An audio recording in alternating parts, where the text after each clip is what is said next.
पेठवडगावमधील नगरपालिका चौकात बंडखोर सेनेच्या शिवगर्जना महामेळाव्याचं आयोजन करण्यात आलं होतं। महामानवांना अभिवादन करून क्रांतीची मशाल प्रज्वलित करत महामेळाव्याची सुरुवात करण्यात आली।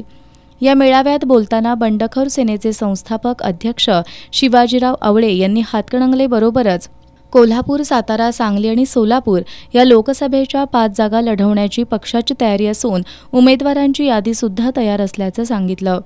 लोकसभा निवडणुकीत ज्या पक्षाला बंडखोर सेनेची भूमिका मान्य असेल त्यांना साथ देण्याबाबत विचार करू, अन्यथा निवडणूक लढवू असंही त्यांनी स्पष्ट केलं।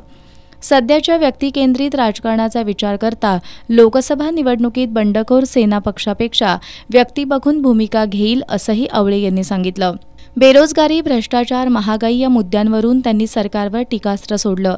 यावेळी प्राचार्य दीपाली देसाई माळी यांच्या हस्ते अमोल मोहिते यांनी लिहिलेल्या बंडखोर सेनेच्या गीताचं अनावरण करण्यात आलं। या महामेळाव्याला बंडखोर सेनेचे प्रदेशाध्यक्ष प्राध्यापक रवींद्रनाथ माळी, युवक प्रदेश अध्यक्ष सूरज साठे, पक्षप्रवक्ते प्राध्यापक लक्ष्मण मोरे, प्रदेश उपाध्यक्ष विजय चांदणे, दत्तात्रय भिसे, पश्चिम महाराष्ट्र कार्याध्यक्ष दिनेश मोरे, महिला आघाडीच्या नेत्या शिवाली आवळे, अर्जुन वाघमारे, सुशांत दिघे यांच्यासह पक्षाचे राज्यभरातील पदाधिकारी आणि कार्यकर्ते उपस्थित होते।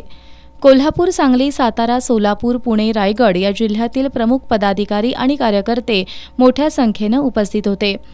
महामेळाव्यापूर्वी सवाद्य रॅली काढत बंडखोर सेनेच्या पदाधिकाऱ्यांनी महामानवांच्या पुतळ्यांना पुष्पहार अर्पण करत अभिवादन केलं।